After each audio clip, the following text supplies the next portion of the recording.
거 지금은 좀 적게 들어가는 것처럼 보이지만 앞으로 더 많이 들어갈 거거든요.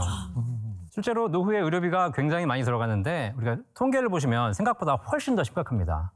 우리나라 국민들의 1인당 월 평균 진료비가 표를 보시면 한 10만 원 정도 들어간다고 합니다.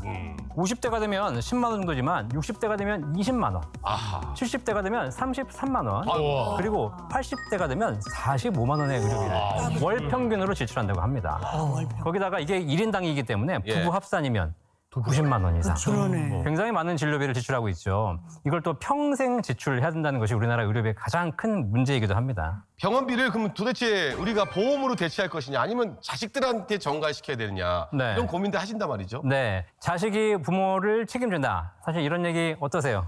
아유, 자식이 어떻게 책임을 져요. 절대 그런 것까지 부담시켜서 되겠어요. 그럼 사실 뭐 그런 생각 누구나 하죠. 누구나 하는데 부담을 주고 싶진 않아 합니다. 네네. 통계로 봐도 마찬가지입니다. 우리가 불과 한 10여 년 전만 해도 한 52.6%가 동의한다. 자녀가 책임져야 된다고 얘기했습니다. 그런데 최근 조사를 보니까 이제 이 비율이 절반으로 줄어서 21%. 이제 우리의 노후는 우리가 책임져야지 더 이상 그렇죠. 자식에게 손 벌리는 시대는 아니라는 얘기죠. 바뀌었어요. 근데 그거요, 뭐 우리도 그렇게 책임지라고 하기 싫어요. 그래. 그런데 정말 돈벌이 없는 부모님들은 힘들죠. 얼마나 정말 자신이 처량하겠어요. 그러니까. 그래서 제 생각에는 어떻게 해서든지 내 병원비는 쫙 이렇게 내가 쌍박아 놓고 알아서 해. 그리고 은퇴하고 싶다 이 생각이에요. 아니 우리 경우에도 75세가 넘으면 보험에 나오는 돈이 만약에 어떤 병에 걸려서 나오는 돈이 너무 약한 게 많아요. 혜택이 많이 안 되더라고요. 그러니까 그거를 75세, 80세, 막 90세 이렇게 넘어가 봐. 그럼 너무 힘들잖아요. 유병자 보험이라 그래갖고서 보험료가 더 올라가고 맞습니다. 안 그래, 들어주고 맞아. 뭐 가면은 다 잘리고 그래요. 그런 차원에서 지금 보험을 굉장히 많이 들고 계시죠? 네. 불안한 마음에 더 들게 될 수밖에 없잖아요. 네. 자, 그런데 보시면 아시겠지만 앞으로는 그러면 보험을 더 들까요? 덜 들까요? 더 안 들어야지. 들어요, 이제. 다들 그렇게 얘기하세요. 못 들어요. 못 들어요. 그렇죠. 지금도 보험이 많은데 뭘 더 드냐. 네. 이제 이렇게 얘기하시죠. 근데 그렇지 않습니다. 앞으로 보험을 더 들게 되실 거예요. 왜요? 이게 왜 그러냐면 지금까지 우리가 보험을 들었던 것은 젊을 때 가입했지 않습니까? 근데 나이가 들면 이제 스스로 자발적으로 가입하시게 됩니다. 왜냐하면 옆 사람이 다 아프거든요. 그렇죠, 그렇죠. 나도 아파지기 시작하고. 네. 그래서 일본 같은 경우에 우리나라보다 이 고령화 속도가 한 20년 빠르지 않습니까?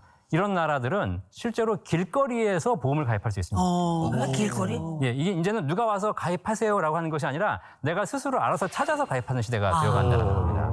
이러다 보니까 보험을 더 많이 가입하시거든요. 그래서 뭐 암보험, 무슨 뭐 실손보험, 지금 뭐 뇌혈관 질환 보험, 치매 보험 굉장히 많은 보험들을 가입하시고 앞으로 더 많이 가입하시게 돼요. 이렇게 갱신해서 가입하다 보면 계속 보험료가 늘어나잖아요. 그렇죠. 그렇죠. 그래서 이제 너무 부담되니까 그럼 한번 보험 리모델링을 받아봐야 되겠다? 리모델. 라는 생각에서 리모델링 신청하세요. 네. 혹시 받아보신 분 아시겠지만 보험료를 줄이려고 내가 리모델링을 받았는데 더 들어. 실제로 더 가입하게 돼요. 그건 맞아. 그렇죠? 콕 때려다가 콕 붙이는 상황이 발생하는 것이죠. 맞아요. 네. 이런 식으로 계속 우리가 의료비를 준비한다. 그럼 우리 가게에 점점 더 큰 부담이 될 수밖에 없는 겁니다. 암보험, 뇌혈관, 치아, 간병비, 또 입원비, 수술비. 이 정도 여기 지금 이 보험에서 웬만큼 다 갖고 계시죠? 다 들었어요. 불안하니까. 네.